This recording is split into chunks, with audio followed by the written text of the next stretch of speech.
Amaka stood by the window of their small two-room apartment in Ajugana, watching as the rain poured heavily on the rusted rooftops. The sound of thunder did not shake her as much as the voice of her mother earlier that morning. "You are 26, Amaka. No job, no husband, no plan. How long will we keep feeding you?" Her younger siblings were already whispering behind her back. Her father, once a proud welder, now sat at home with a broken leg after an accident at the workshop. Amaka was the firstborn, the hope of the family. She had finished from the University of Lagos with a degree in business administration, second class upper, but the paper meant nothing now. Every office she entered asked the same question: "Do you have experience?" How was she supposed to get experience if no one would hire her? That morning, she had received her 23rd rejection email. Her eyes stung, her head throbbed, and her faith trembled. "I have prayed, fasted, even served in church tirelessly," she whispered. "Where is God?" Her phone buzzed. It was Chichi, her coursemate. "Babe, there's this connection," the voice on the phone said. "They're recruiting personal assistants for some big men in Lekki. No soft job, no stress, plenty pay. You fit earn 300k per month." Amaka's heart skipped. "Is it legit?" Chichi laughed. "No Lagos we dey. Nothing go happen if you play smart." Amaka hesitated. She remembered Pastor Dyke's last message about compromise and temptation, but her stomach was empty, and her mother's words echoed like thunder in her ears. That evening, she found herself at a lounge in Lekki, wearing a tight red dress borrowed from Chichi. Her makeup was heavy, her heart heavier. A tall man with a gold chain and a wide smile walked in. "You must be Amaka," he said, eyes sweeping over her body. "We like smart girls like you. This job requires loyalty and flexibility." She nodded slowly, fear hidden behind a forced smile. That night, she went home with 20,000 naira cash and a business card. In her room, she dropped to her knees, tears running down her cheeks. "Lord, forgive me," she whispered, not knowing that this was only the beginning. Weeks passed like a blur. Amaka's life began to change, but not in the way she once imagined. She moved from crowded buses to boat rides, from second-hand clothes to sleek outfits from Instagram vendors. At home, her mother stopped shouting. Instead, she praised her before neighbors. "My daughter dey work for big men in Lekki. Money just dey flow." But every night, Amaka cried in silence. Her new job was not in any office. It involved answering midnight calls, entertaining rich men in hotels, and lying to herself that it was just temporary. Each time she collected cash-stuffed envelopes, she told herself she was doing it for her family. After all, didn't God see her heart? But guilt grew like a tumor in her chest. One Friday evening, she got a call from Chief Madu, a top client. He wanted her to travel to Abuja with him for a special weekend. The money offered was insane, 700,000 naira. Her heart pounded as she thought of how much her family needed it. Her father's medical bills. Her siblings' school fees. Maybe she could use the rest to start a business and quit this life for good. But that weekend would change everything. The hotel in Abuja was luxurious, but Chief Madu was not. He was rough. He gave her a strange drink that made her dizzy.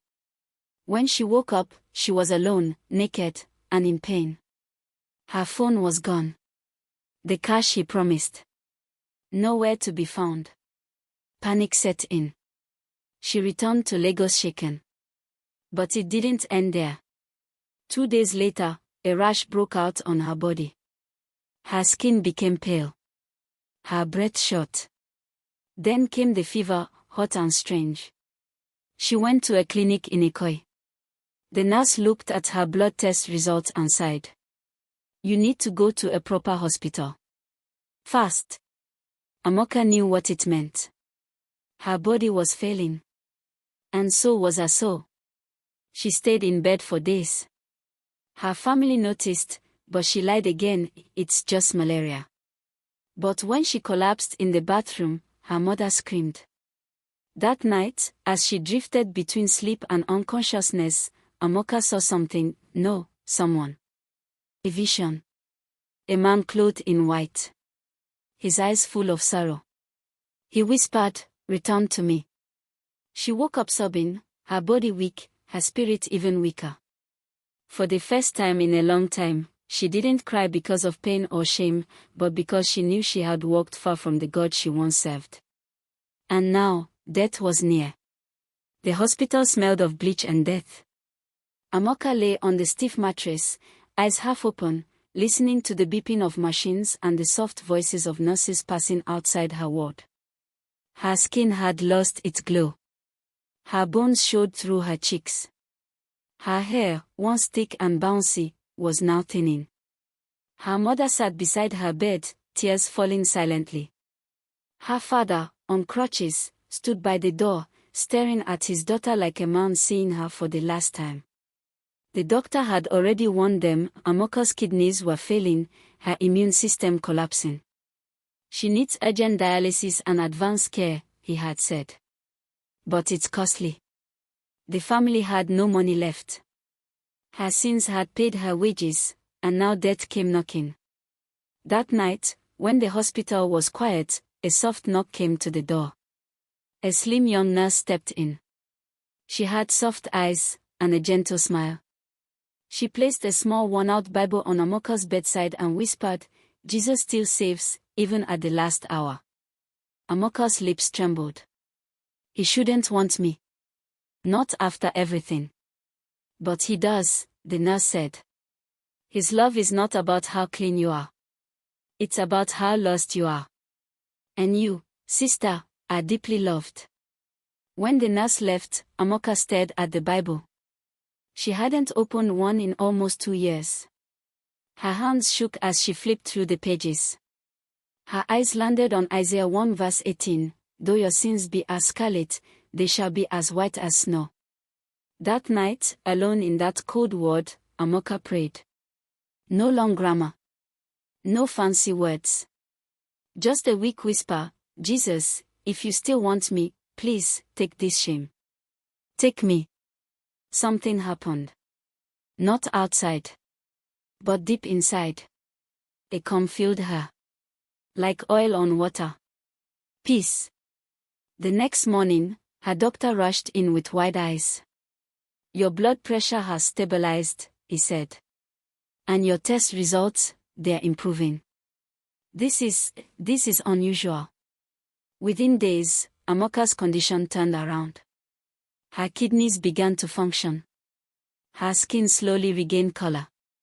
No one could explain it medically. Amaka knew it was grace. She was discharged 2 weeks later. She didn't return to the Lekki nights. Instead, she began attending a small church in Yoba where she shared her story to other young women. Slowly, God restored her health, her dignity, and her purpose.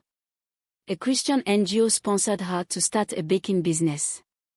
Within a year, Amaka's oven grew into a popular brand on Instagram. But more than the fame, it was a joy that shined. Not the joy of money, but the joy of mercy. Amaka learned that quick money may promise comfort but often brings chains. In a world where values are traded cheaply, her story stands as a loud voice: God still saves, still restores, still forgives. Even from the deepest pit, grace can still find you.